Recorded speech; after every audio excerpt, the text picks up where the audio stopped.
What up, what up, what up, what up, what up, what up? Welcome to the Untitled Talk Show, hosted by yours truly, the Danielle J. We are going to get this party started in just a moment. Bear with me. I'm trying to get y'all some tunes as we speak.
Oh my goodness, it's not working. And it's making me so upset, y'all. Welcome to the Untitled Show. My lord. If it ain't one thing, it's another, fam, and I'm so over it. But we made it, goddammit. We made it to this thing. Had a drop and everything. All of that. All of that. I'm really just trying to One day we won't have to worry about none of this shit because I'll be back in the studio and that'll just be it. You feel me? It won't even be nothing because I'm over the shit. Legit over it. I'm over it. I'm over it. I'm over it. Welcome, welcome, welcome, welcome, welcome to yet another episode of the Untitled Talk Show. I'm your host, the Danielle J. Coming to you live and direct from the land of angels, aka Los Angeles. I hope you are doing well on this fantastic Tuesday. I have a special guest that is going to come in and rock our world in just a moment. But I just wanted to make sure that I was able to get the shit going. You know what I'm saying? It's kind of annoying to have this much. Oh, sorry. Is it too loud? Oh my god. Always something. Always fucking something. Can you hear me or is it too loud?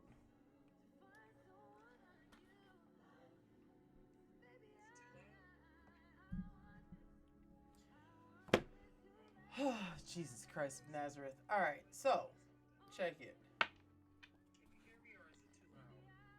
I'm gonna move the microphone down so that it's not all up in your ear hole.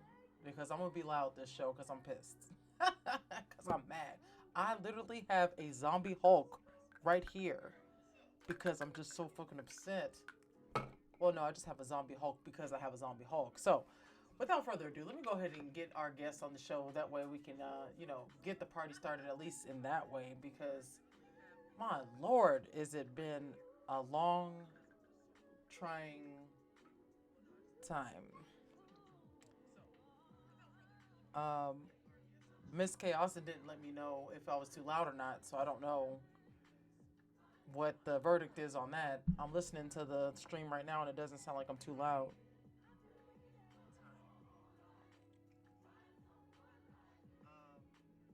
Miss K also didn't let me know if I was too loud or not, so I don't know what the verdict is on that.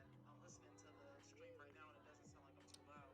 All right, so without further ado, y'all, let's get right on into this. We have our special guest. This is my man with the master plan. We're gonna go ahead and get him on the screen because we've already wasted enough time, y'all. We've already done too much of nothing. So let's go ahead and get into this right now. Boom shakalaka number one, Chief Rocker. Are you with us, Mr. Microwave NC? Oh Lord, I done lost the audio on you. Hold on. All right, say something else.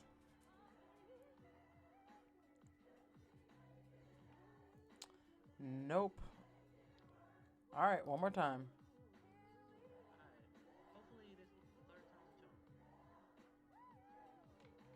See, this is that shit I be talking about, y'all. If it ain't one thing, it's another. And this is why I get upset. And this is why I be ready to burn things down. Give me 1 second.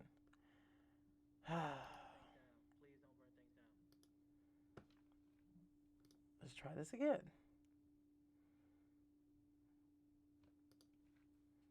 That doesn't make any sense. Okay. Boom, boom. Let's get your mic going. Because this is how we just did it when we did the sound check. This shit don't make no sense. Say something else. Alright, are we good? Yeah, there you go. All right. Okay. 4 times the charm, that's what it was. Damn it.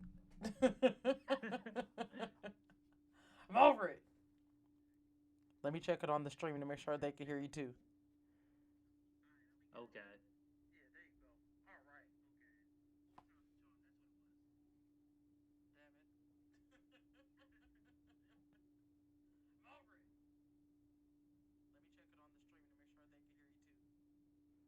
So they can hear you. All right. We're good. Alright, let's get Oh my God. Thank you for your patience. I'm so sorry for all the technical glitches. I swear to goodness, it's always good right before the show. This is why I'm about to take my ass back to the studio because I'm tired of dealing with this shit myself. And also a little dog that won't leave me alone because we already went outside, but he wants to go outside again. So we have those things that we are looking forward to tonight. Hey, it is all good. Again, I'm just thankful for the opportunity. Yeah, no worries. All right, so tell us a little bit about yourself. Tell my followers about you. You know what I'm saying? Tell my audience, the fam, about yourself. All right. Well, my name is Junior Smith. My alias is Microwave. I'm from Fayetteville, North Carolina. I currently live in Kinston, North Carolina, where I'm a journalist. I run my own sports business on ENC Moments, and I've been doing both music and journalism for actually journalism for about 16 years, on music for 15. Okay. I know you've been a journalist basically the whole time that I've known you, and I just Yep. recently, probably within the last 3 or 4 years, found out that you were like an actual MC, not just somebody that was like recording tracks for fun. You know? It's funny, like I actually do a lot of that stuff for fun. I mean, I'm not, quote unquote, trying to make it. I mean, I've had my time, I've had some fun, but for the most part, I just appreciate the music, and it really keeps me sane. Yeah, I feel that. So if you were to like best describe like the balancing act of all the things that you're passionate about, because you do things that you love and you do things out of the love, how do you balance all the things that you love, because you do a lot of things? It's really difficult, and I think one of the things that I've had to kind of work on over the years is trying to figure out that balance between, you know, okay, yeah, I do music and everything, but I also work with a lot of high school kids. So how can I do my best to make sure that they don't really get to see that other side? But then the other part is just like, you know what? I don't care. They've definitely heard worse. So Have you ever like not wanted one side to know about the other side, like your journalist, you know, gigs, to know that you actually also are an artist, like, or vice versa? Have you ever like try to conceal one identity, like on some Superman type tip? definitely, I kind of look at it like Peter Parker. Like for the longest period of time, I was actually calling myself Hip Hop Spider Man. But Oh wow. the thing about the thing about it is like musically, if they know that I'm a journalist, I don't care. I mean, I've actually made a little money on the side, like doing people's bios and things of that nature. So that's been cool. I think my biggest issue as a journalist is just the perception. And a lot of times like people had a perception of, okay, since he's a rapper, you know, we can't really take him as serious as journalists, despite the fact that I've been able to do a lot of great things in the journalism field. And it's very, very annoying. Yeah, I know. I know it's kind of hard to um, approach things like that, where if you're a performing artist and you're a writer, sometimes people will look at those things as too vast of artistries, but they're very similar, um, because of just the art form in and of itself. It requires a lot of critical thinking and a lot of like skill. Has it been hard for you to translate between the two when you go between the two, or is it has it been kind of seamless? It's been pretty seamless. I mean, when it comes to, I know exactly how I need to handle myself in any and all situations. So that's never been a big issue. Yeah, I feel it. I definitely feel it. I know for me, I do a lot of different things, and it gets hard to kind of turn off one part of my brain to do the other part. So I've gotten better about actually incorporating things together, because for the longest it was just like I wanted to isolate each skill set. And I even got to the point where like this Twitch channel, I wouldn't tell people that I was on Twitch, because I was like, well, I don't want people to kind of, get me confused for a different brand or whatever. But that's why I started this show, because I was like, my jam is talking. I literally have been a personality for a long time. I've done radio, I've done television, I've done all kinds of different things. So why not, create my own platform where I can do these things and like really shine, but use the platforms that I'm already using to do that. And I think it's commendable to any artist out there, or any creative that has multiple ways of expressing themselves creatively, to be able to kind of just accept that it all comes from one person. You don't have to necessarily switch up because you're doing one thing or another. And the funniest thing about it is I'm very, very antisocial. Like I really don't like talking. And it's funny because I've got two different professions where it's just like you've got to be open, you've got to promote yourself, you've got to be in the public eye. So it's like, how in the world do you pull this off? And Yeah. I guess that's really where that alter ego comes into, where you just have to just deaden any perceptions that you have, any ill feelings that you have, and just go for it. Yeah, absolutely. And I know it as an introvert, it was probably really hard to like come to the conclusion that you have to like put yourself out there and put yourself on because that's like a scary concept. How do you get over the fear of like being in front of people? What's funny is I think it's because like it's probably a bad example, but whatever. Like I used to go to bars with my friends, and I would have friends that they were more timid than I was, but I would be the one to say, you know what, forget it. We're gonna have a good time. I'm gonna go holler at these two girls over here, bring one over to him.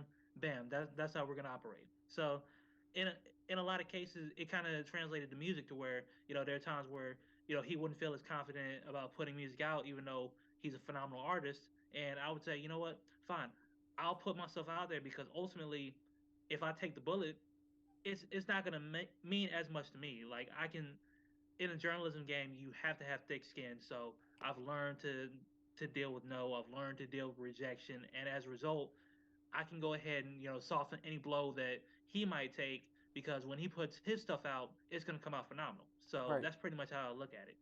I could feel that. I could definitely feel that. I feel like though rejection in a social setting versus in a professional setting kind of hits different though. Like I feel like in a social setting I can take rejection a lot better than I can a professional setting. And I think it's because of the intentionality, right? Like in a social setting I feel like that's just the name of the game. That's kind of like, the beast, you go in with like an 80% chance that this person may or may not be feeling you. It is what it is, right? So what? But in a professional setting when you're like literally this is like my existence in the professional world, this is my intentionality, this is like my product that I'm giving you, and somebody says nah, that's trash. I'm like, how do you Oh, how do you level the blow when somebody like doesn't necessarily like your style or doesn't like what you bring to the table? Like how do you overcome those objections? okay. I've got two instances, especially when it comes to journalism. So back in 2012, I was working at a paper, and a sports editor position had opened up, and I went to my boss and just asked him like, can I apply? And he told me, you're not good enough to be a writer for Wow. us. And I was sitting there like at this time I had about like 5 or 6 years of experience, and I'm thinking that hurt.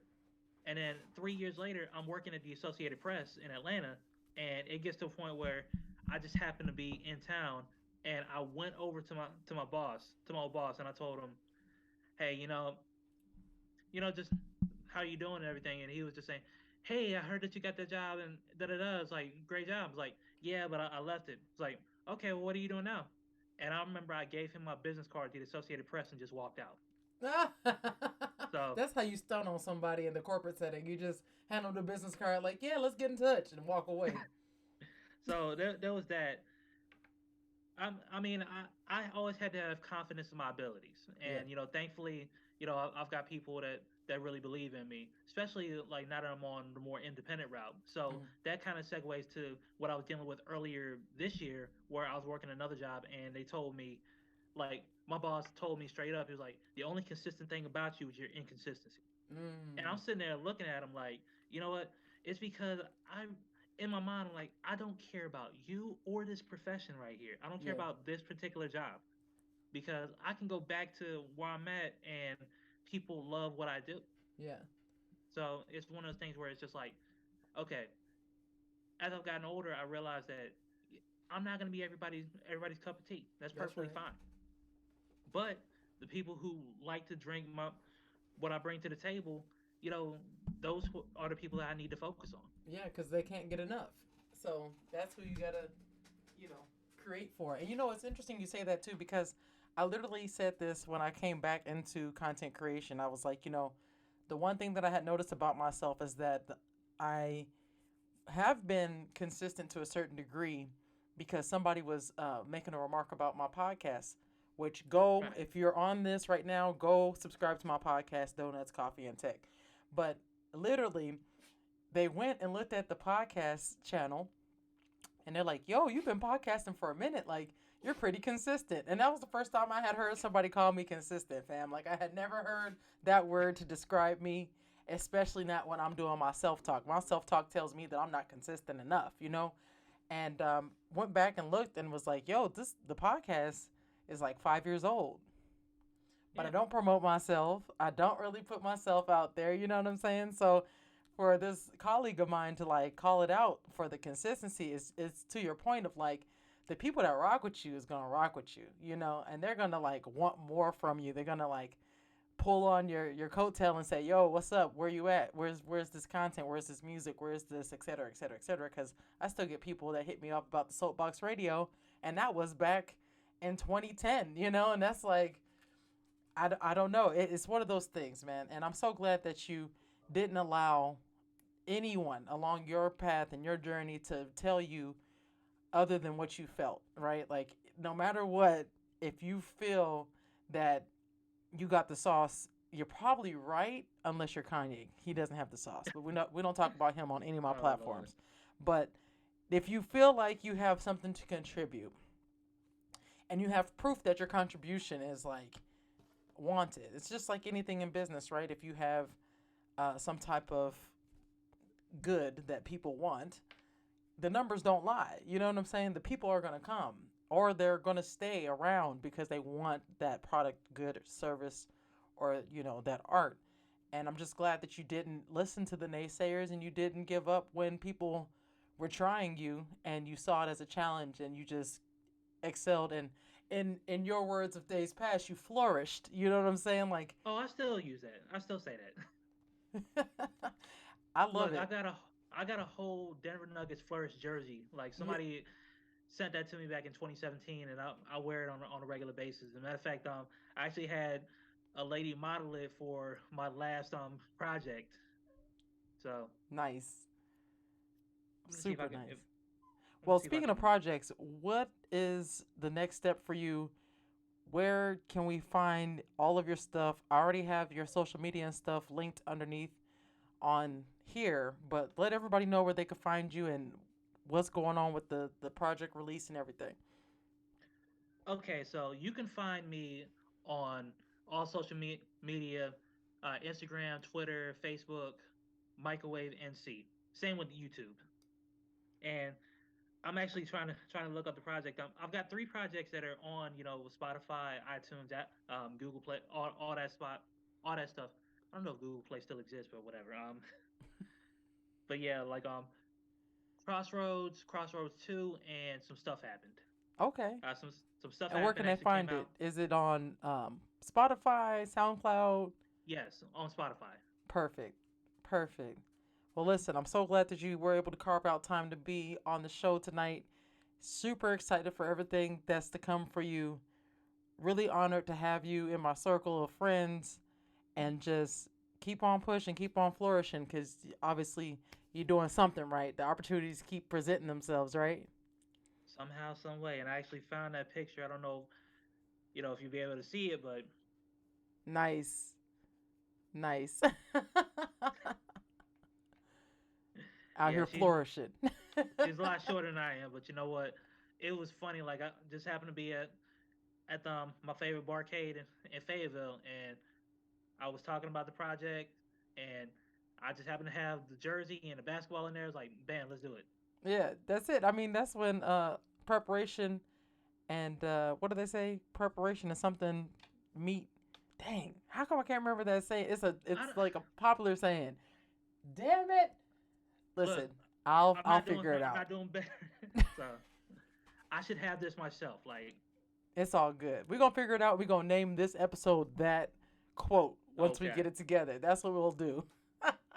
sounds good. Sounds good. All right, man. Well, I'll talk to you soon. Thank you for hopping on. You have a good night. All right, same to you. And again, thank you for having me. Of course, of course. All right, y'all. Listen, we are going to take a quick commercial break because I have a little dog in here who's going berserk. Okay? After that break, we're going to come back and I'm going to have some nerdy news for y'all. So do not go anywhere. I promise you, I will be right back. It's not going to take that long. I'm just going to take them down to Go Tinkle or whatever. We're still trying to get the hang of things here, obviously, because technology is good till it ain't, as Miss K. Austin would say. Anyway, all right, let's go ahead and get this thing going, and I'll be right back after.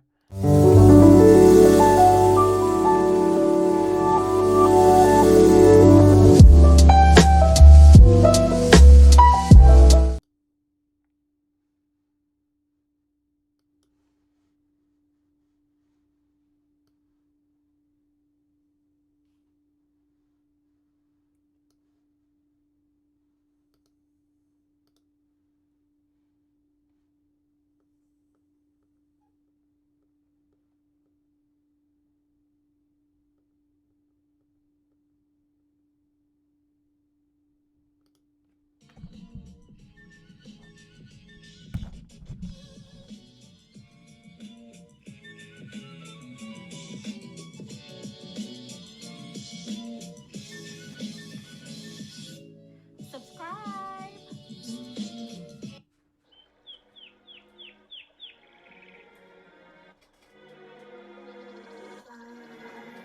I just been ballin' out every season. Knowing some niggas I left for the season.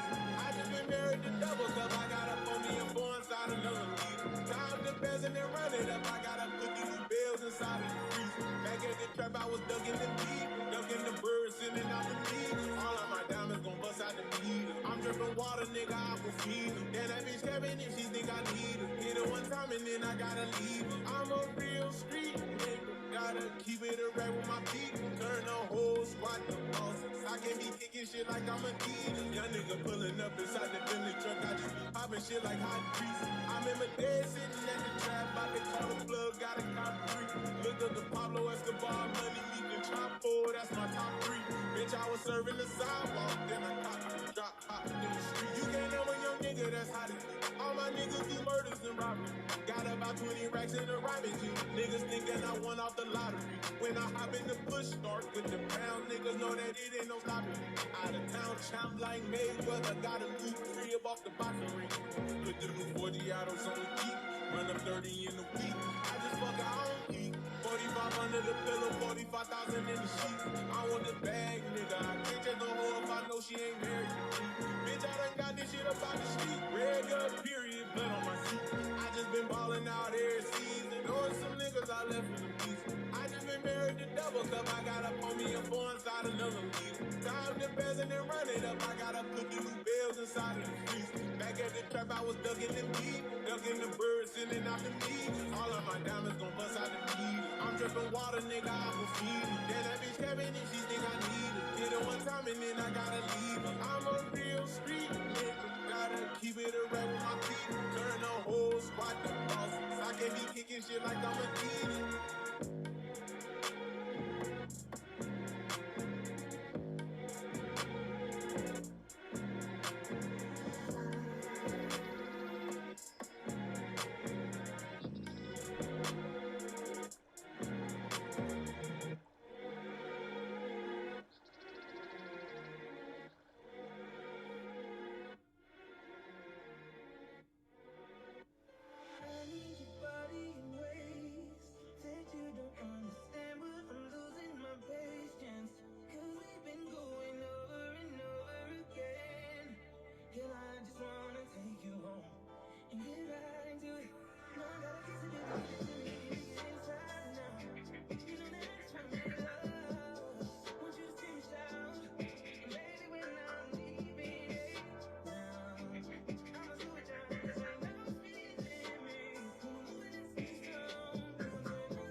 All right, y'all.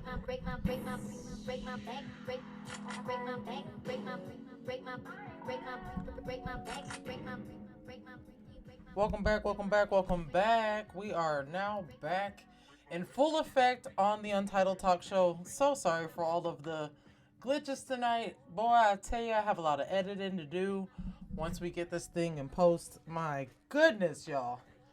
Oh, yikes. All right, listen. Instead of dwelling on the negative, let's go ahead and get into some more of the positive. I have a bunch of stuff that I wanted to share with y'all tonight. I'm super geeked about all the things that are happening in all the nerdy news everywhere. It's just, it's a nerd's paradise right now. I'm super excited because there's just so much stuff happening in real time. So, without further ado, let's go ahead and get into some nerdy news. Yeah, man.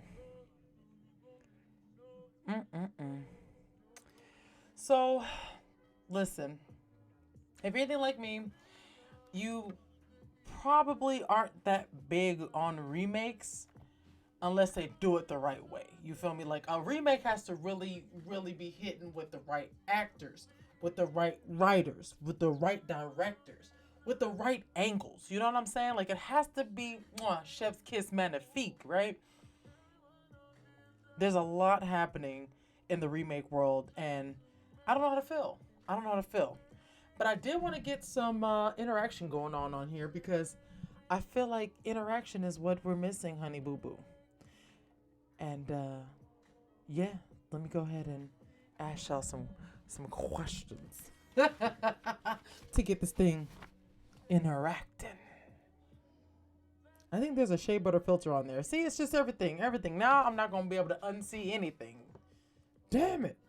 That's fine. It's absolutely fine. Anyway, so, listen. I don't know, but I thought it'd be kind of cool to do like a horror movie dedication, I guess. I don't know. I'm not into horror, right? Like, Miss K. Austin, who's in the chat, make sure, listen, she's the face of horror. We need to go ahead and make sure that she wins this because this woman right here, I don't know if I know anybody else in this world who is more about horror than this woman right here. Literally. She's so freaking into it, right? And has been into it our entire lives. Like, I've known this woman since we were children. We were knee-high to a grasshopper, and she was about the horror shit then. So, I'm going to drop a link in the chat. I'm going to add the link to the description on the YouTube tonight. Make sure y'all go vote for my girl because she is in the runnings for what's called the Face of Horror. And basically what it is they have a bunch of horror fans who are competing for this grand prize of $13,000 and a chance to meet the guy who actually played Michael Myers, I believe it was. Or was it Michael? I think it was Michael Myers. Correct me if I'm wrong, Miss K. Austin. Listen, go vote for her. She deserves to meet this cat, number one. Number two, she deserves the bread. She's a mother of 3 children. 3 girls at that. If y'all know anything about kids, girls are expensive. So please go vote for my girl. I'm about to drop the link right now. Don't play because, listen, we got to support folks who are really out here about their shit, right? So let me go ahead and grab this real fast, you know what I'm saying? I'm going to go ahead and snatch it up. And yeah, oh, there it is right there. How about it? Go vote for my girl right now. Not right now, all of them. Oh, they all expensive. You right? Listen, they all expensive. They really are. But I don't know what it is, fam. Like, all my nieces, I felt like cost me more money than all my nephews because they be needing stuff. You know what I'm saying? Like, you know, the goods or whatever. Let's see if I can actually copy this. Come on, my G. See, this is what I'm saying. All the things. Thank you. Thank you. Thank you. Because it really wasn't pacing for me, and I was really getting upset. So she's in 5th place right now. Y'all, let's get this girl to 1st. You know what I'm saying? She don't have much time, so we got to make that happen, like, right now. Miss Fluffy Hair 13 in the building. That's my boo. Thank you for being here. I appreciate you, girlfriend. All right, y'all. So here we go. Here we go. This is our Q&A for the nerdy news. You ready? You ready? This is a horror rendition, too. Shout out to Miss K. Austin. She was the inspiration for this whole segment. You ready? The final Halloween movie premieres on what day? What you got? What you got? Who knows the answer? I've been good, Fluffy. You know, I'm like a chicken with my head cut off today, but I've been doing really good. I'm really excited about all the good things that are happening in life right now, and I can't complain, man. I really cannot complain. All right, the question again. The final Halloween movie premieres on what day this month? And if you're Googling it right now, you ain't really about the horror. You know what I'm saying? You ain't really about this horror life. You know what I'm saying? Oh. I don't know, Miss K. Austin. I saw something different on the internets when I looked this up. I saw something different. Let me double check, though. Let me double check. Because I don't want to... Let's see.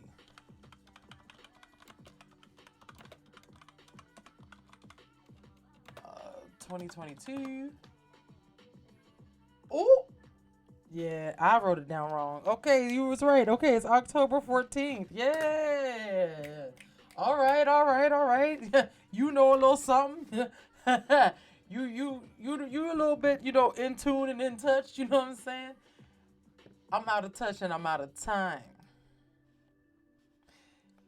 All right. So, speaking of Halloween, what is a similar horror film, only similar because of when they first came out, that is considering a Halloween-style sequel, but they have a clawed villain? What's the name of an also popular movie that's considering a Halloween-style sequel, but their main bad guy has claws? I'm making this too easy. Oh, wait, you lost me. What you mean? Oh, no.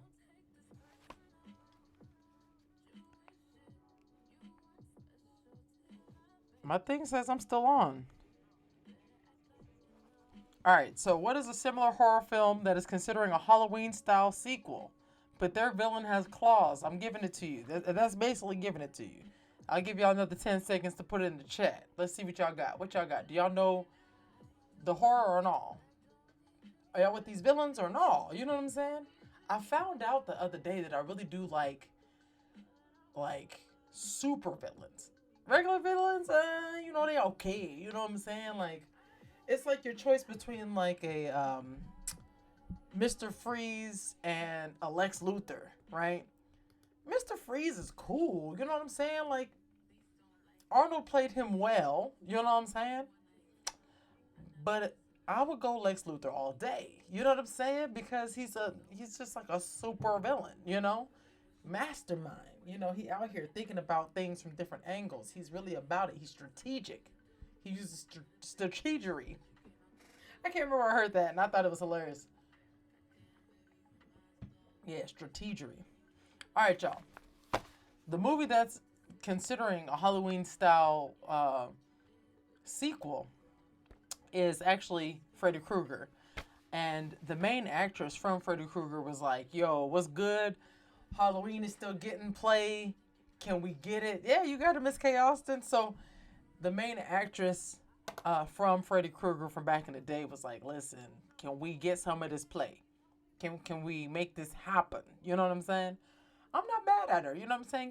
Get the check. Obviously, people still like Freddy as well as, you know, Michael Myers and all the rest of these cats. because they keep making the movies. You know what I'm saying? The Nightmare Man. That's right. That's right. All right, all right, all right. Here's one. Here's one. And this one, I don't know if too many people will know this, but you know, I'm testing you. This is the type of stuff that I like when it comes to like, I guess scary things. It's not really scary though, not to me. It just okay. I'll ask the question. What vampire movie is Marvel going to release in 2026?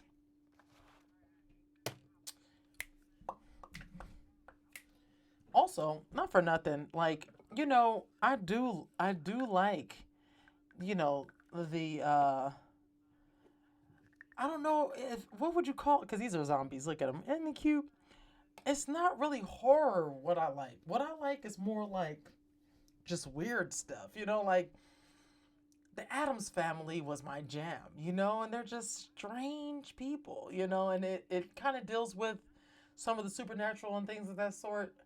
Um, but also like the monsters, um, things like this where they kind of zombify characters and like, you know, just kind of eerie things. Not really horror though, you know what I'm saying? And then I like a good psychological thriller, like not too like gory per se, but really thought out, kind of crazy. Like to me, Shutter Island was a really good movie because it was just like really trippy. It had like jump scare moments, but it wasn't like horror. You know what I'm saying? It was very trippy.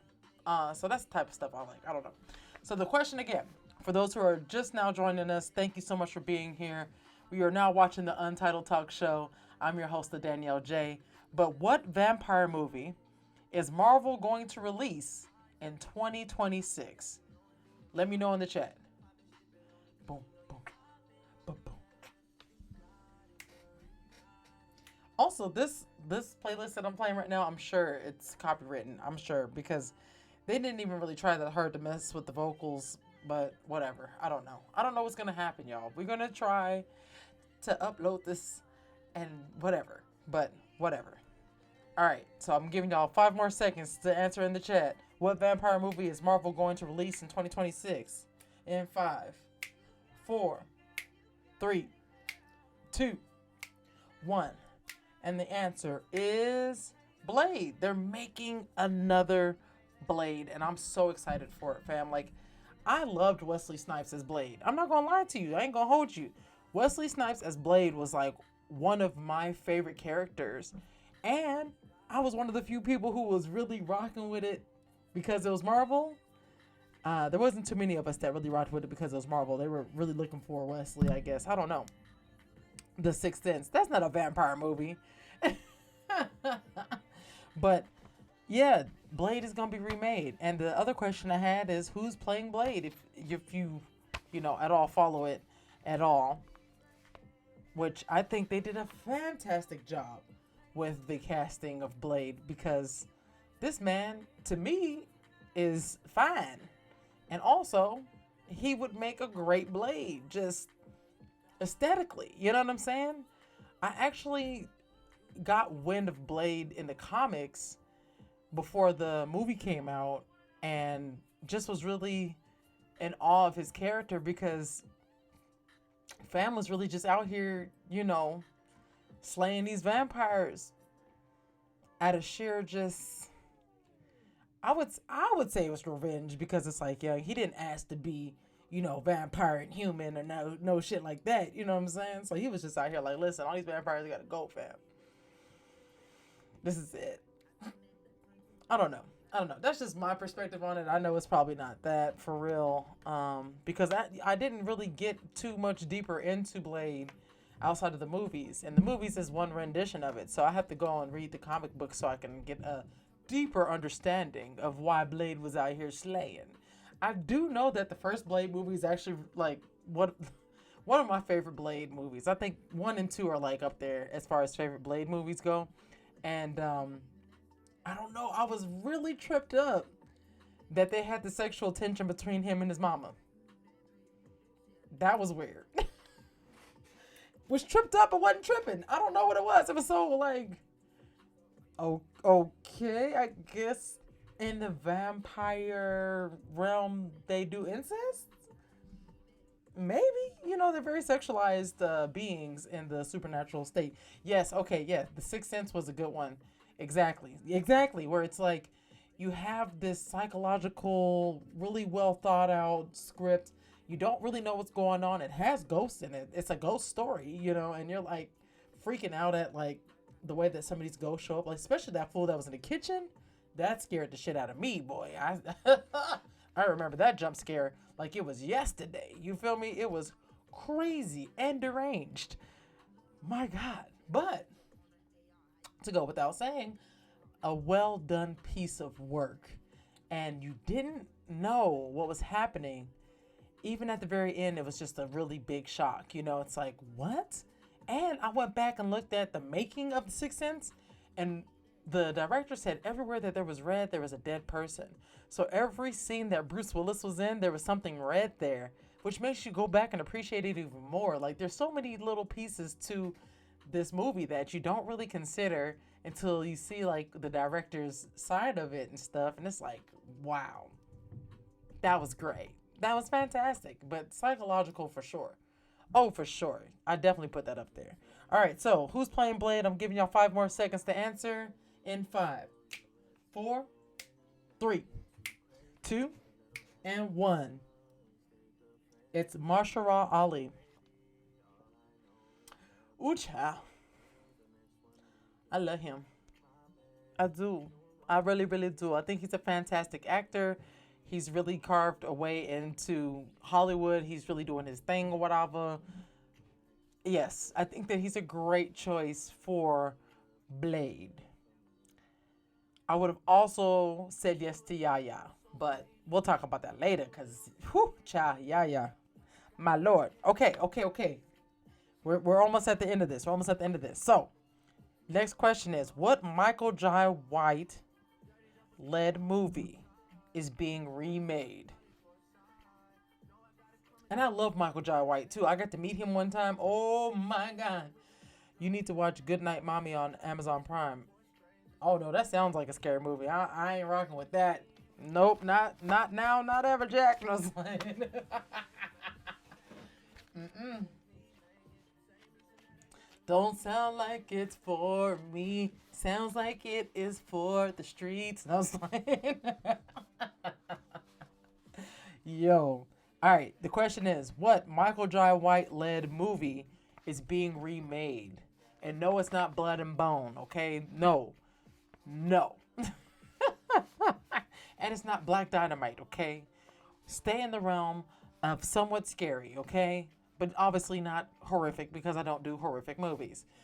Man, this one also got me hyped because I was just like, I actually liked the movie. The original movie I liked. People give me shit about liking that movie, and I don't care. I don't care, y'all. Listen, this is my PSA, and I'm going to give it to y'all raw. I'm going to give it to you real. Real rugged, and raw. You understand me? I'm about to go off on this microphone. I liked the original movie.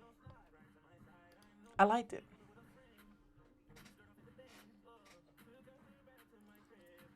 Say something.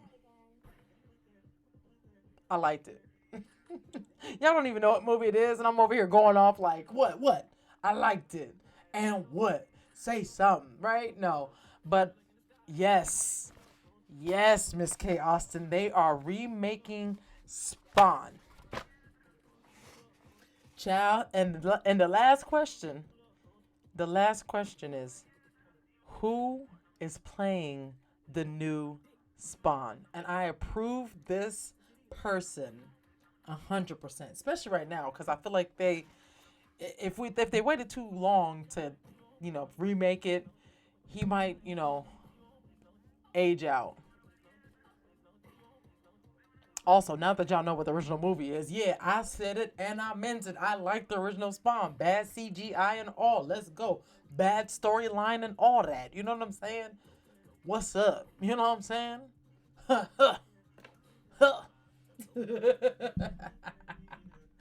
All right, so who's going to be playing the new Spawn?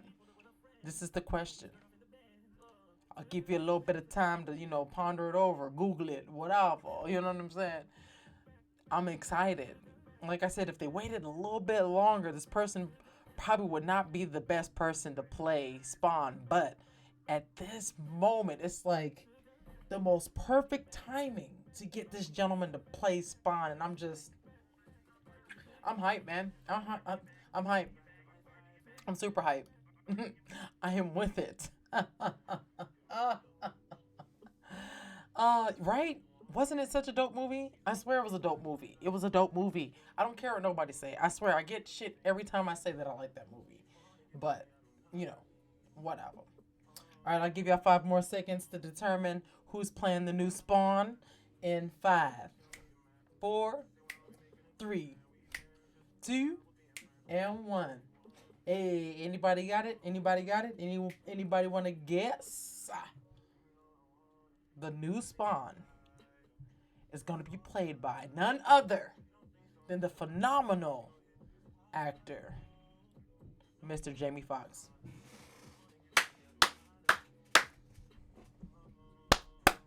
Let's go. Let's go. Let's go. Wait. Who is that? Is that the cat that played the clown in there too? Oh yeah, I'm horrible. Let me go Google this real quick. Hold on. I don't like not knowing stuff. You know what I'm saying?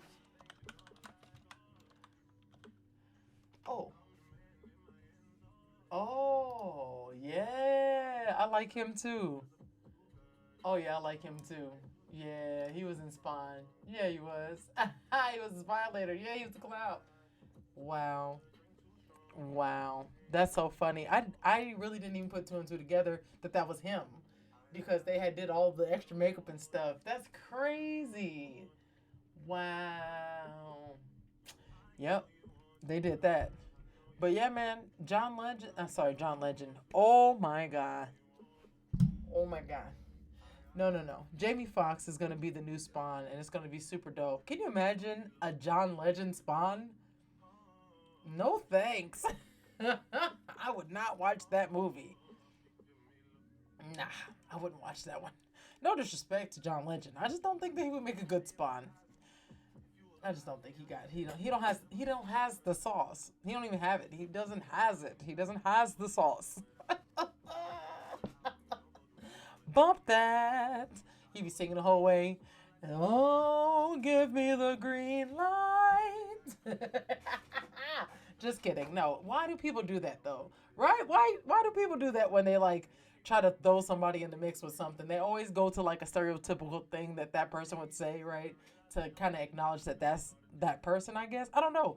I think it's a reference point for everybody to kind of understand, right?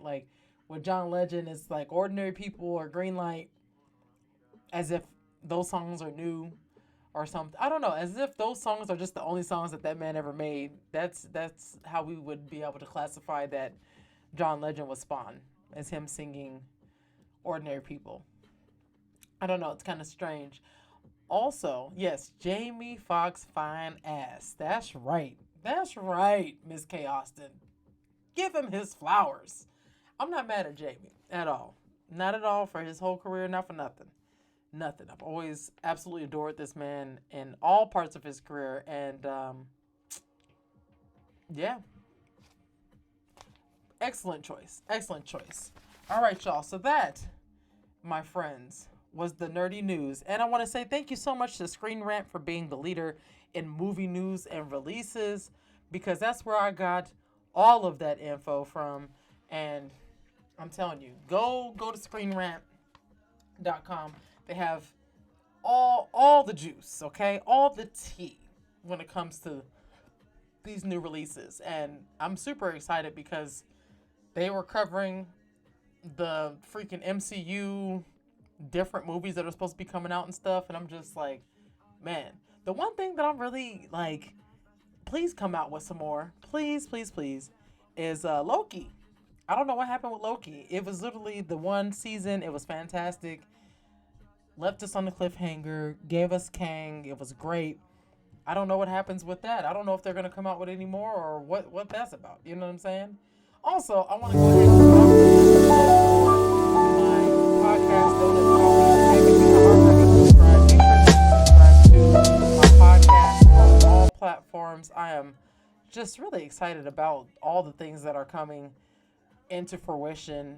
I've been working really hard and being very diligent and intentional about all the shit. So make sure you go check out Donuts, Coffee, and Tech. It is found on YouTube, Spotify, Amazon Music, um, Apple Podcasts. It's everywhere. It's everywhere, fam. So go check that out. Shameless plug.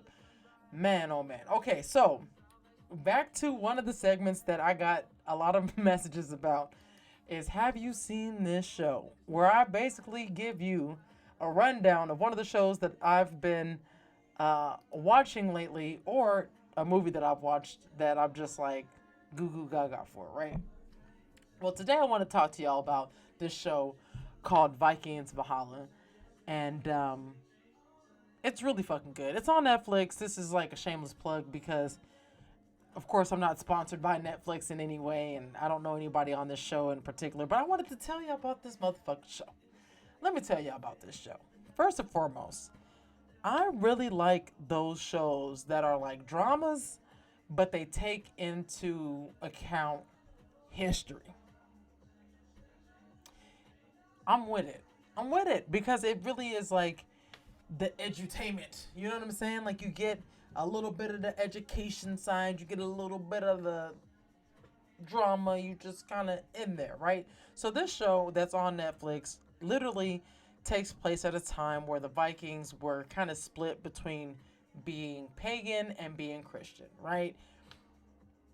The first part of this show really shows people getting fucked up. Like, it's just off rip. And that's what I liked about it when I watched it. It really kept me in, right? And the episodes are long, fam. They are long. Literally, I think each episode is almost an hour long. And that shit's crazy. A lot can happen in an hour's time. And you don't know where they're going to actually stop. So it can be a little gruesome at times. But overall, well done. So, off top, people getting fucked up. People are getting slain left and right. You don't know what the hell done happened. All you know is that this Viking family, and I say family, but it's really just like a clan, right? All get slaughtered by somebody. We don't even know who that is. We kind of know that it's the folks from England, you know, the Anglo-Saxons, only because of what they're wearing, you know? And that's if you kind of know the history of like what some of these symbols and stuff mean, right? So, boom. We have that happen. Fast forward, we looking at the show, and now we see a Viking king say, yo, call all everybody. Everybody got to come through. It's as if you had somebody in the hood get killed, and then their sister went and told the entire block that rocked with him, yo, we got to go ride out on the ops. It literally felt like that type of energy. I'm here for it. Let's go. Let's go. Ring them up. Let's go. They literally get Vikings from all across the world. And I say the world because at that time they really did consider it to be like the world. But it was really just like all of Europe. And then one of the smaller clans come from Greenland. When we see these fools and what they had to go through to get over to the spot, they went through hell and high water. Literally. It was some fucked up conditions, right? Because the ocean don't give a damn about you, especially when you had those type of ships that they had that didn't have nothing. No technology, fam. They literally was in that bitch rowing the boat gently down the stream until the stream just came back and said, what? Smacked that shit up a whole bunch of times. But they made it. They persevered. It was amazing. It was excellent. Who child? They all come to the crib, which I'll call it the crib just because it's like one of the sacred places. Not even sacred. I want to say it's just like a middle ground where all the Vikings know, because when they all got the message, that's where they said they needed to be at, right? So this is for all Vikings, regardless if they're pagan or Christian alike. So they all show up to the spot. They on the scene. They doing their thing. You feel me? When they get there, they're greeted by none other than a black woman who is a Viking queen. Listen, there's historical accuracy in that too, fam.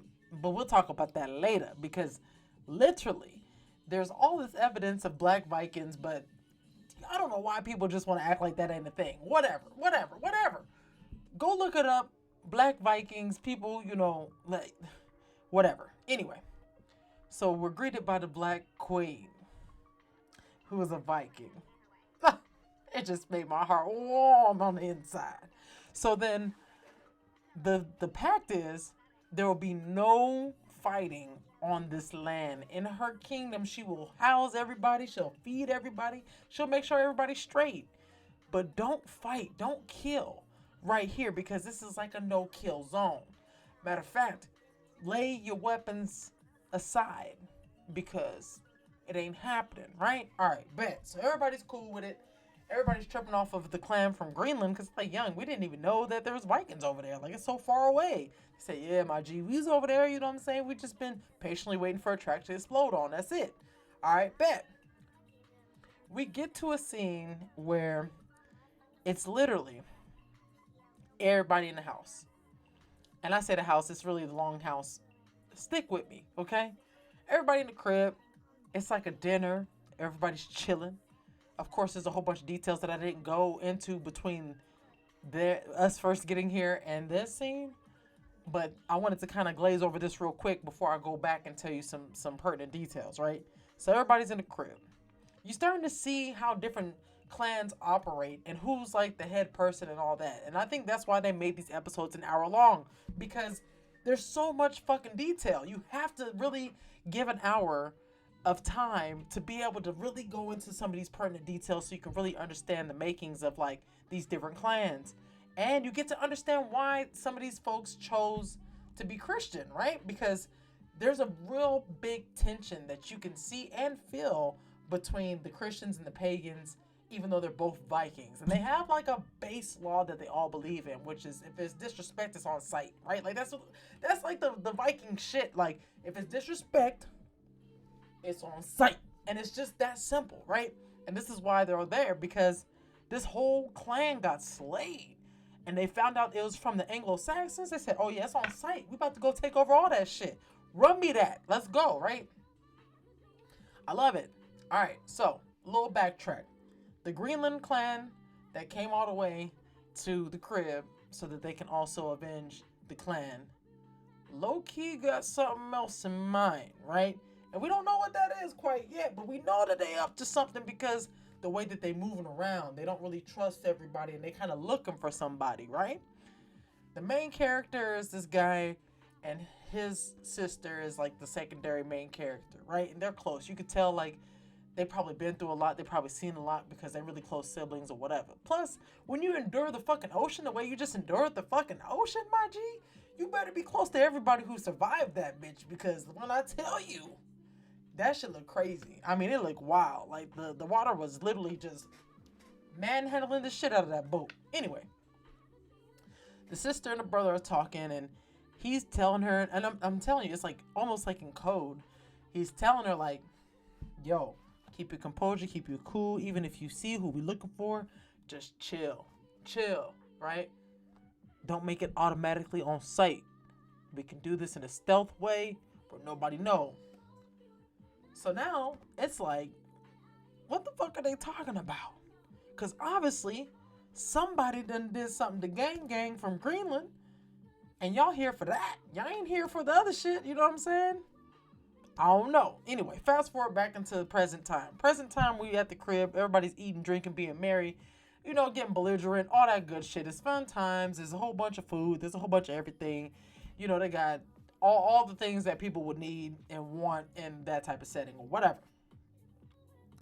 This guy, like, starts to do a toast, and in his toast, he shits on the pagans because he's Christian. He's like, yo, and to our Lord and Savior Jesus Christ, we're doing the righteous thing. And then the pagans is like, shut the fuck up. We ain't here for Jesus. Tensions are thick. But then you see the chick look at the guy who did the toast like, wait a minute. She know this motherfucker. Like, she know him, right? Do you know this bitch took out a whole knife and gutted him from the throat? Shit. It was crazy. It was crazy. And she did it where everybody could see the shit. Like, he was literally sitting in front of everybody, fam. Imagine a motherfucker sitting right here with his little gauntlet and shit. To Jesus Christ, our Lord and Savior, We're out here doing our thing. Bum bum, right? Goes to take a drink. Yeah. All up in the throat. Oh my God. Oh my God. Oh my God. Took me by surprise, y'all. I literally was just like, yo. I don't know, like, I don't know. We don't know. We don't know what the fuck is going on for real. We don't know. That pissed off the queen because she said, young, I told y'all, won't be no madness in my house. Don't bring that shit over here. I told y'all. Cast your differences aside and I'll take care of everybody else. I'm fucking pissed. But what I do appreciate about the show, again, tapping back into historical accuracy, they had a trial for this girl. They didn't just off top cut her head off, right? Because this is a place of peace. So we have a peaceful way of going about figuring out her sentencing, right? Now, if it was just out in the streets, then she'd probably just be beheaded, right? And that's just, I do like that about the Vikings and how they looked at law, right? It's like, listen, everything in context, you know what I'm saying? Like, we're in a peaceful place, let's determine, the outcome peacefully. If we're in a place of violence and just raiding and looting and shit, then fuck it, off with your head. Like, just that simple. We're in the bout of rage. So fuck it. So they have the trial for the girl. And come to find out, listen, y'all, you'll never guess what the fuck this motherfucker did. You never guess it in a million years, my G. Guess what this motherfucker did? Oh, wait. I'll take a water break and everything.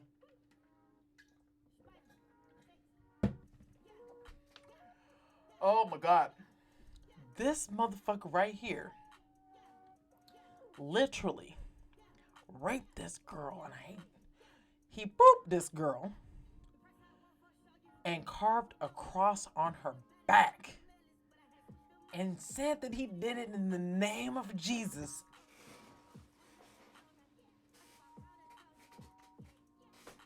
I can't.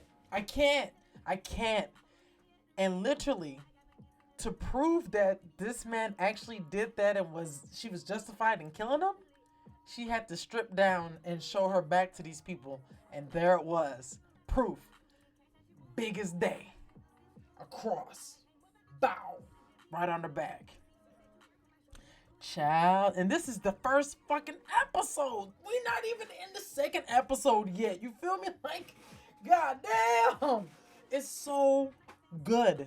This show is so good. That they cover so much shit in so much time, my G. It is so good.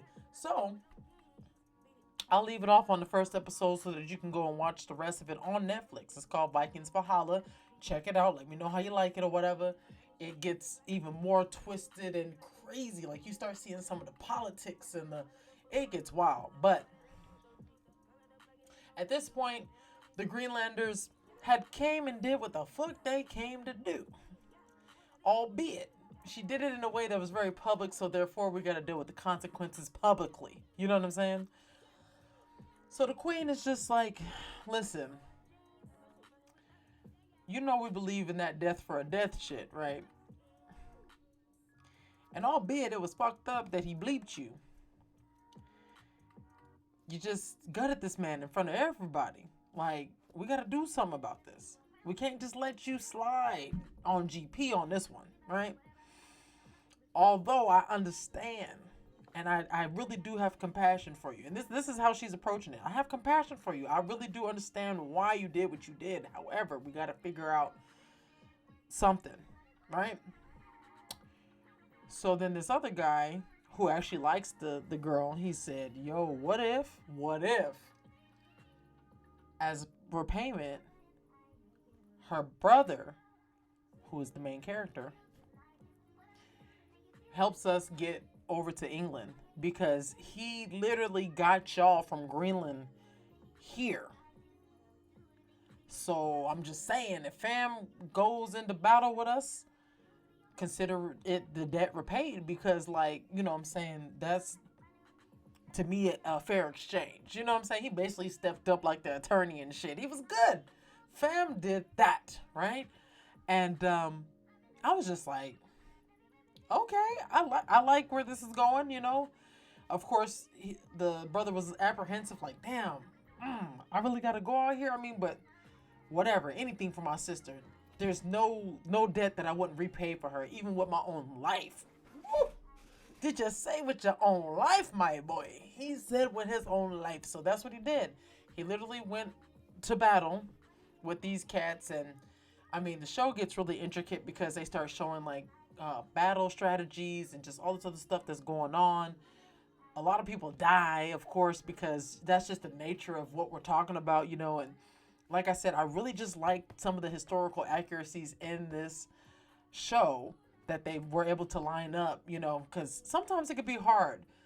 Some of the historical accurate things are not that interesting. You know what I'm saying? Like, just to be fair, it's just not that, you know, deep or like that, you know, involved. But a lot of the stuff that they were able to pull from history, they did really good use of it. And I do like how, like, you have these challenges of like pagans trying to figure out if they want to be pagan anymore. You know what I'm saying? Because they've seen some shit. Like, let's not get it all the way twisted. Like, they do have some sacred things about paganism and the way that they were doing they shit. You know what I'm saying? Like, but there's a lot of fucked up things like these human sacrifices and shit. You know what I'm saying? Like these superstitious ideals that really come at great cost, you know? So you kind of at the crossroads. Like, do I continue to believe in this traditional belief system, or do I go into something that is new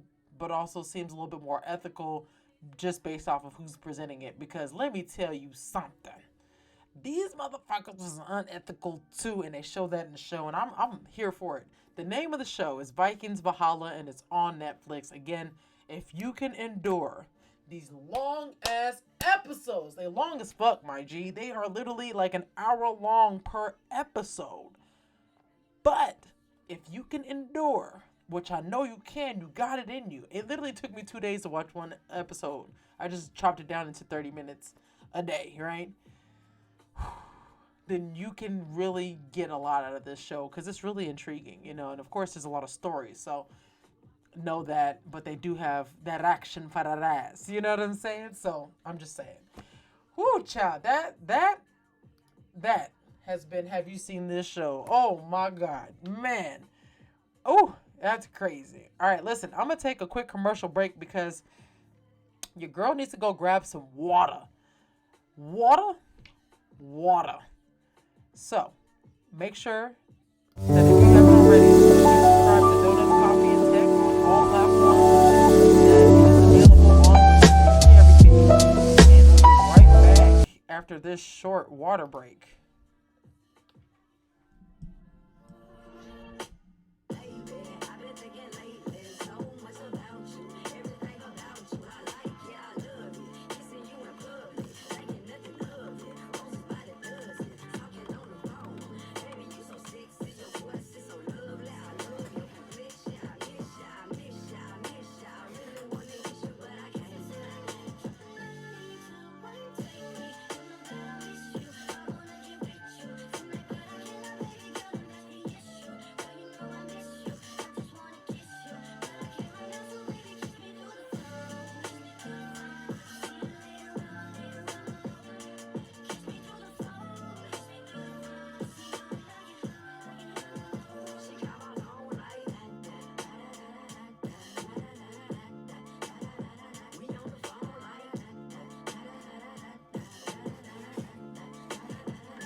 It's just you and me. Go to Italy. We could go to France. The city is holding hands. We could take a plane. We're leaving out the States. And loving in Jamaica. Seeing the Himalayas. And I've got time to see you through. And you'll keep me saying no. And I want you to take me to the moon. Ooh. Baby, let's get it away.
Corners in the paddock, get my piece. I'm pushing P.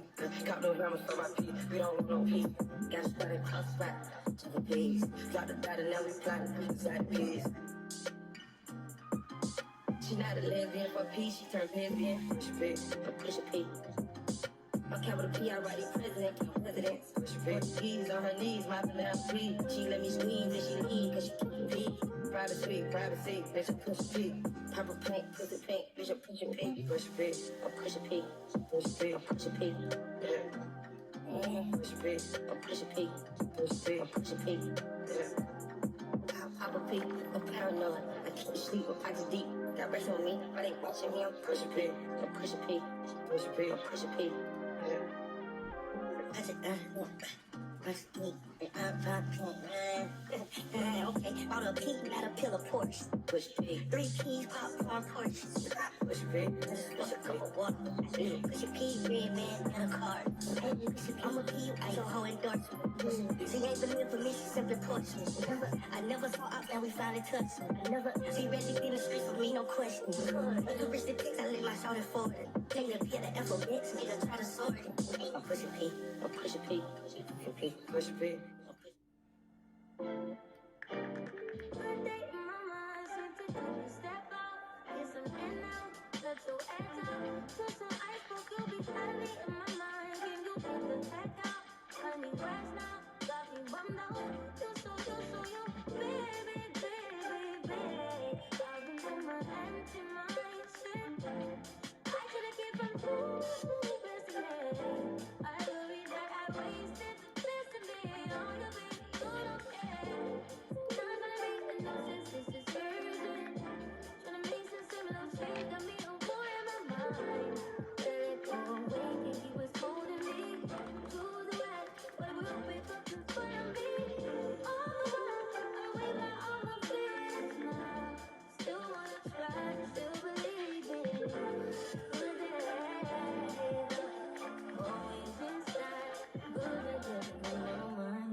Yes, Lord.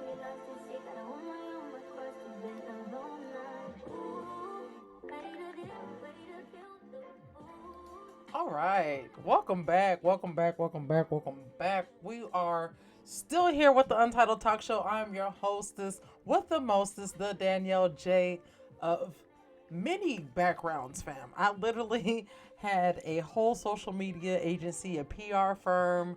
Now your girl studying to be a data scientist, just a Jill of all trades, a master of all. Don't you ever forget. Yo, man, thank you so much for being here. Everybody who's watching and active in the chat, I appreciate y'all so much. Thank you, thank you, thank you, thank you. If you're late to the party, that's all right. We still partying, so you're not late. You just fashionably on time. Let's do it. And listen, shameless plug for my girl, Miss K. Austin. Make sure you go vote for her in the Face of Horror. Not playing around, trying to get this girl this dub. You know what I'm saying? That's in the chat. Also, I'll put it back in there before the end of the show so that y'all can go ahead and check that out or whatever. All right, so listen. The other segment that I got some positive reinforcement on was story time. And I'm really excited because I didn't think anybody gave a damn about my stories. You know what I'm saying? Like, I got a lot of stories. I've met a lot of people. I've done a lot of different things. I live in Los Angeles where there's a story for everything, right? I just didn't think anybody really cared about them like that, you know? But I got a few people to hit me up and say, oh my goodness, your story, it was good. Do more stories, honey. More stories. So, with that being said, we're going to do another story time. And I'm really excited because, yeah, man, I like telling stories or whatever. So, let's get it popping, you know. Tonight, I want to put it in your hands, though. Let me see, because I don't know if you care so much about the celebrity story as much as you care about, like, my personal life story. So I'll put it in your hands. That way we can see what's up. I told a story on my Instagram. If you're not following me on Instagram, make sure you follow, and I'll holla at you and give you a shout out in the next show. If you follow me on Instagram, it's at the Danielle J, as you can see below me. But I told a story on Instagram last week, and I got a lot of people to hit me up about that story. And it was about something that happened to me in real life, right? And it was just wild because I didn't expect people to really respond to what happened. Also, I had the screenshots and stuff. It was fun. It was really fun. I enjoyed it because I was able to get a lot of insight on, what was happening with that. So I have that story for you all because I'm sure many of you have not heard that story yet, just because for some reason my Twitch community and my Instagram community are two different communities right now. I don't know. We're gonna make it one big family because all y'all are in the fam, okay? So we're gonna make that happen. But the other story I was thinking about telling, quite honestly, I don't know. Maybe the Stevie Wonder story. It's not that impressive, but it's a story. We could make it fun. But you let me know in the chat right now if you want to listen to a relationship story of mine or if you want to listen to the Stevie Wonder story. You tell me which story you want to hear in the chat, and we'll go ahead and make it happen tonight. Also, I just made a break screen because I was like, yo, this is crazy. I don't understand why I don't have an actual break screen. That makes no sense. So I got to get that going because why would I not have a screen to let people know I'm on break? That just doesn't seem very professional. I'm just saying. What would the dimensions be? Oh, there it is. Boom. Shakalaka number one, Chief Rocka. Oh, look at that. That came out nice. All right, so let me know if you want to hear the Stevie Wonder story or if you want to hear the relationship story while I go ahead and resize this thing. Wow. Look at that. That's kind of cool. Oh, I gotta make it say that I'm taking a break though. That don't make no sense. Wow.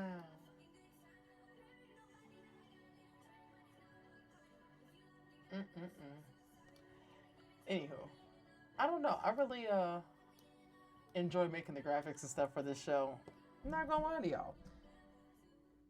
It's like one of those things that bring me some type of therapy. You know what I'm saying? Alright, so let me know in the chat if you want to hear the Stevie Wonder story or if you want to hear the the relationship story. And while y'all figuring it out, I'm gonna go ahead and make this thing pop. Okay, I see Stevie. Or I can tell y'all about the WuTang Clan concert, cause that happened. I think I'll tell you about the WuTang Clan concert because that was crazy. That's why I didn't. Matter of fact, I think that's what wins over all of it. This is superseding everything because it's why I didn't do the show last week. So I think it's only right to share with y'all what happened last Tuesday as to why I wasn't here. So let me go ahead and spill it on what happened last Tuesday. Okay. Boom. All right. So literally, one of my friends posted on her Instagram story, like, hey, yo, got an extra ticket to the Wu-Tang concert. If anybody's interested in going, hit me up. So I hit her up. I said, yo, what's good? You get anybody to say yes to the Wu-Tang thing? She said, nah, not yet. Do you want to go? Bitch, yes. I'm here for the tickets, okay? Tell me how much it is. I slide it, via Zelle, whatever. We get it popping. All right, we get it popping. All right, so what I'm noticing about a lot of my friends is that they're not really airtight with the logistics, which is fine. I have no problem with it. I just need you to let me know because I get airtight with the logistics, right? Like, and when I say logistics, I mean like down to the nitty-gritty detail, fam. Like, I like knowing what time I need to leave the house so that I can arrive at your place at this time and everything in between. You know what I'm saying? And I think I get it honest because my mom works in transportation She's like a logistical dispatch person or whatever. I don't know what the technical term is, but she's in logistics. Therefore, come on. This is literally the woman who knew to the minute how long it took for you to get anywhere in the city of Denver. Literally, she could tell you, like, if you're trying to get from here to there, it's going to take you 17 minutes and 32 seconds. Ma'am, excuse me? Why do you know this? And also would use that shit as evidence against you. So you couldn't ever lie about how long, it took you to get somewhere. Like, if you came into the house late and you said, oh, yeah, it took me 20 minutes to get to this side of town, she's going to say, no, it took you 18 minutes. What did you do with the spare 2? That's my background. So I think that's where I get it from or whatever. So literally I tell my friends, like, let me know. And I give them some time, I'm saying? Like, figure it out a little bit, because I know everybody needs their own time to be able to figure out logistics. Not everybody's thinking about it in the way that I'm thinking about it. I let you live. But just let me know. So what happens is we literally get all the way up until the day before. And I'm like, nah, fam, I need to know what's good, because I need to know when I got to leave my job. I got to know how much time I have to give myself to walk buddy beforehand, because I know we're going to be out late. I need to know all the credentials. You feel me? So we figure it out.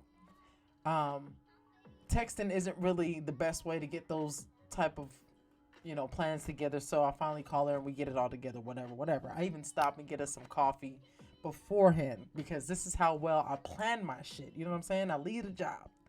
I come home, I walk buddy, get him fed, get him straight, changed, got on the road, picked up coffee on the way to her house. Then, hold on, y'all. This guy, hold on.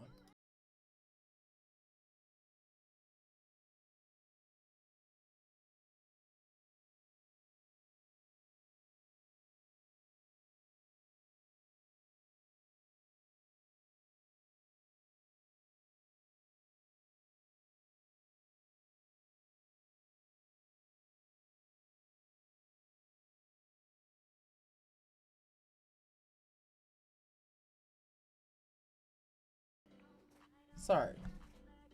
You need to chill, my guy. Matter of fact, hold on, y'all. I'm gonna close this door.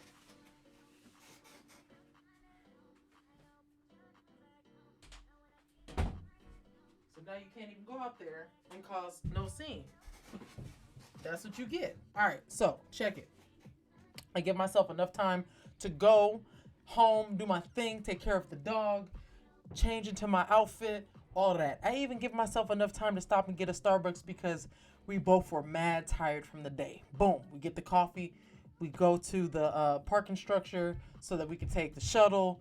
We good. We making great time. We get there mad early, because the shuttle, we found out, only runs that early, and you just have to be there mad early. It is what it is, right? So we're not tripping. We get in there. We start trying to figure out what we're gonna do, because we're like, it's really like an hour and some change before the show even starts. We know exactly where the seats are, all that. So we get a couple bottles of champagne. Fuck it, we had a WuTang Clan concert, fam. We gotta get some champagne. You know what I'm saying? We gotta be out here wilding. You know what I'm saying? Not for nothing.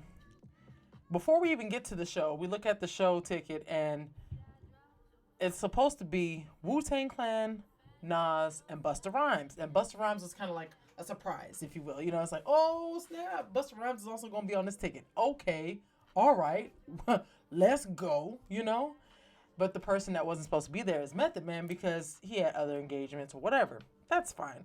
If we get everybody else in the Wu-Tang Clan, we won. We won. So we take our bottles of champagne, we drinking, we talking, we catching up. I haven't seen her in a long time, and it was fantastic. She's such a phenomenal person. She just got featured in a magazine, like an international magazine for the business that she owns and the work that she's doing. She's fucking phenomenal. Like, as most, aka all, the people in my direct circle are amazing human beings doing amazing things, obviously. But we finally get into our seats, and we're sitting back from the action, which I'm like, All right, fam. Listen, next time we need to be up on that stage, like literally up on it, like on the stage, right? And she was like, "Oh, I know. My bad. Next time we gonna, do the damn thing." I was like, "Okay, cool, no problem, no problem." Then her friend came hella late, which whatever. That's your friend, whatever. So the show starts, and the first person on the stage is RZA. Fam, if you follow the WuTang Clan at all, and if you've seen any of the shows that they do as a band, then you know that this is like a rarity to have RZA at a live event. The man either been busy, he's been like, unavailable, maybe they were clash. I don't know what it was exactly. I don't like to really speculate about that part of it because, Wu-Tang is one of those groups that's like, it's sacred. You just let them do whatever they gonna do, right? But RZA came out.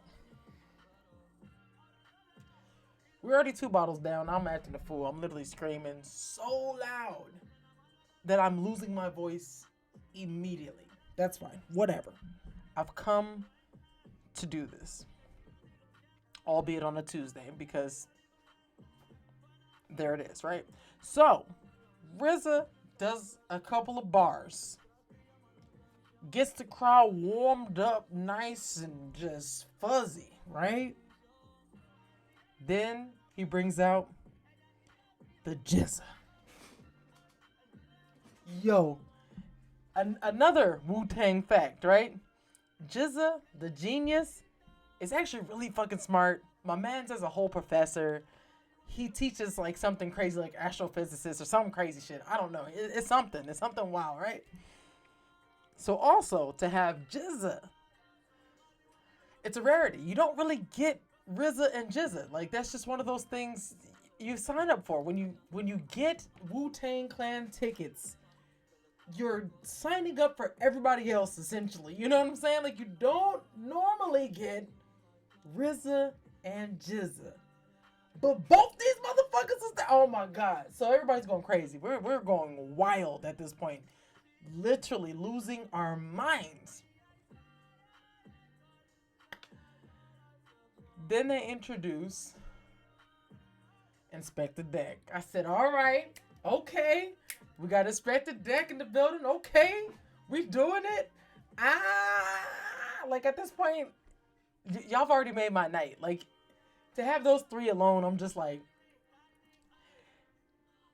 let's see who else has made it tonight because anything can happen. You know what I'm saying? Like tour life is like that. People get sick. They have like other things happen. Whatever. Like things happen, fam. After Inspector Deck, Capadonna comes out, which I love his voice. I love Capadonna. I love his voice. He's fucking fantastic. So he comes out. We're not worthy. We're not worthy. Raekwon comes out, which I've seen him a handful of times, and every time it's been a great time. Fucking fantastic. Ghostface comes out, which I used to absolutely fucking love Ghostface. Like as a solo artist, he was really in my top 5 for a long time, right? He probably still in like my top 10 for sure. But you couldn't tell me shit about Ghostface, aka Tony Stark. It's just not, it's not happening, right? Then they bring out Method Man. Shit, it was so much energy. He wasn't even supposed to be there. Motherfucking METHOD, man. METHOD, man. Hey, you get off my style. I'm getting hyped just talking about it. This shit was so live. It was so live, like active. Woo! Okay, so Method Man comes out, right? And we're like, oh.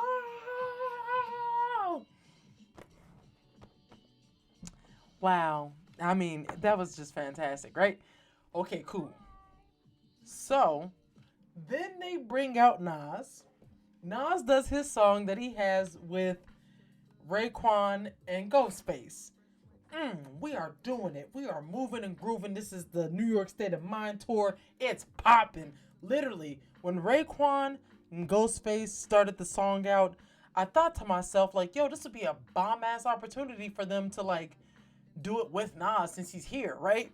Because for some reason, some of these concerts I've been to in the past, they'll all be on the ticket, but they won't perform together. And I think that's strange. Like, if y'all all here, do the shit y'all did together. Like, I went to an Erykah Badu and Roots concert, and they didn't perform together at all. And I was just like, what's good? Like, that's part of why we came to the show, because, you know, the anticipation of y'all being on the same ticket. Low-key, y'all did music together. Maybe y'all performed together.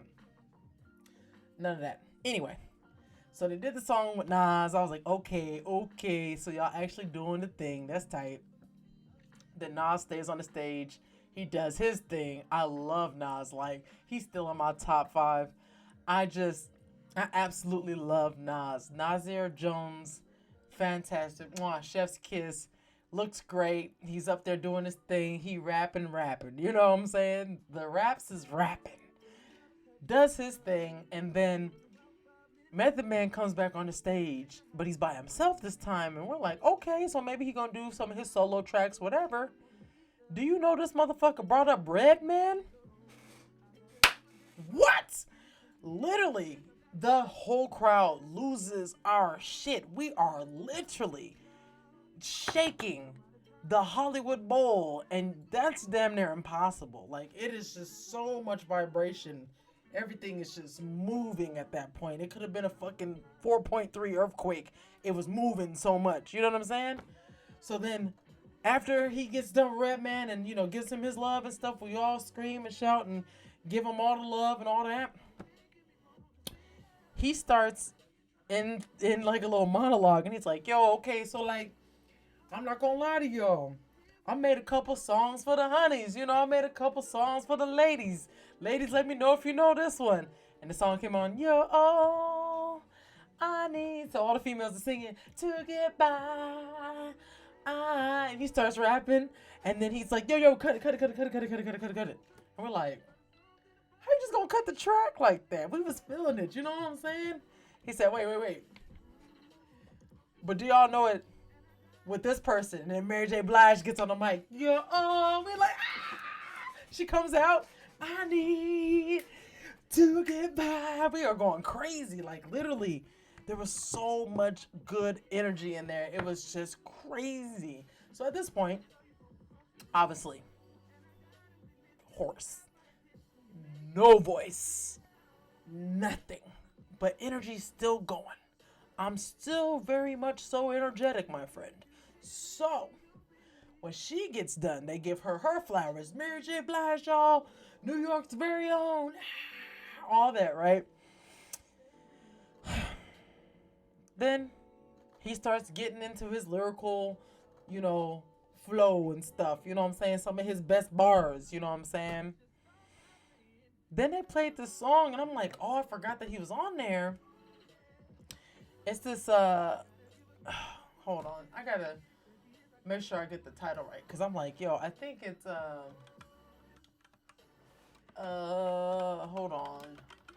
This is messing up my, oh, yeah, there we go. It's 5, 4, 3, 2, 1. He was on the remix. And, well, he's just on the song. Sorry.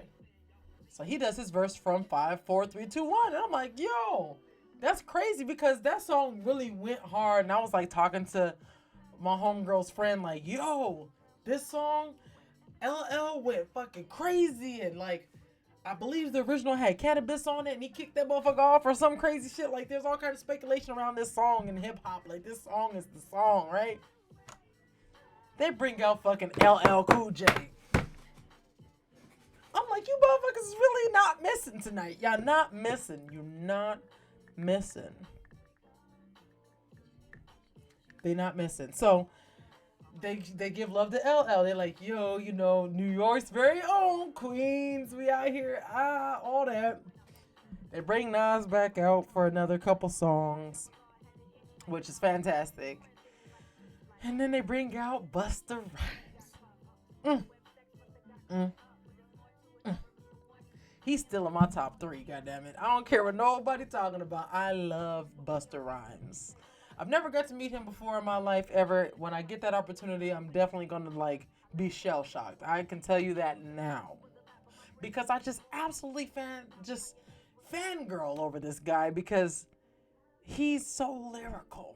And I really appreciate how like different he was in a time where people were still able to be different with their flow, you know.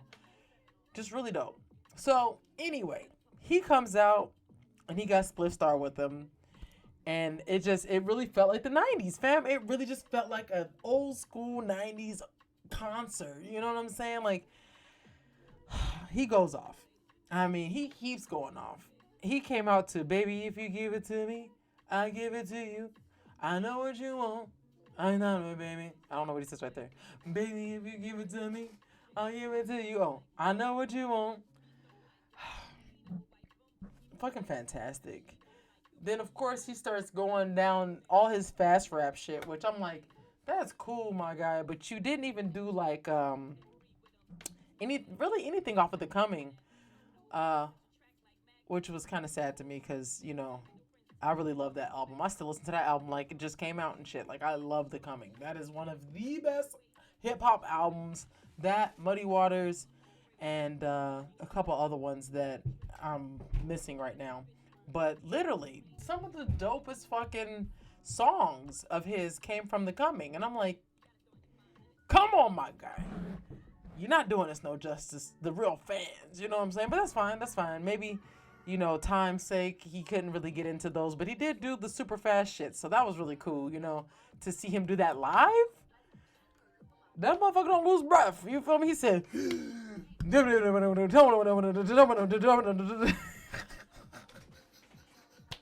every time this man literally was just going off the entire fucking time. I said, all right, my G, you got that. You got that. Because I don't have it. I don't have the fast tongue like that. I have a very heavy tongue. I can't do fast rap. I could hardly talk fast for real. So yeah, no. Busta, you got it. You got it good, okay? So Busta Rhymes does his set, and then they bring Nas back out so that he can, you know, close the show. He had like 2 more songs left, and he did the beginning of one mic, and they cut his mic off.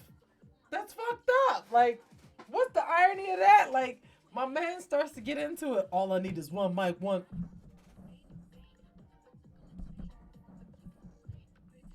What? Yes. They cut his mic off because they had went over time. Everybody was like, yo, what the fuck? What the fuck? But at that point, fam, we got more than enough to really make our hearts full.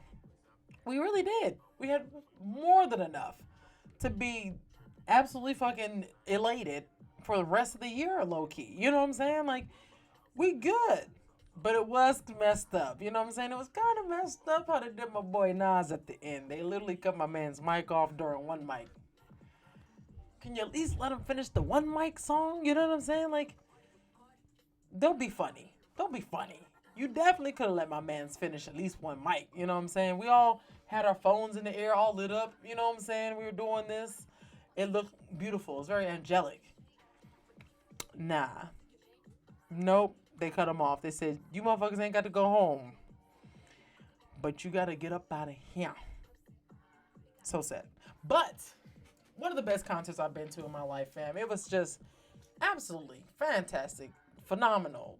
Just everything that you could want in a concert. You know what I'm saying? Like, it's the things of my dreams back when I was like 11 years old. You know what I'm saying? Like, this is how you know me for real, if you know about the wall. So I had this wall in my room at one point where I would cut out all the artists that I rock with, and then I would put them in order based off of like how they were connected to each other, if they did a song together or if they was on the same label, all that type of shit, right? Really into that. I was really, really into that. I think that was kind of like the precursor to, knowing that I probably should be, a radio personality, all the rest of that shit. But, who knows?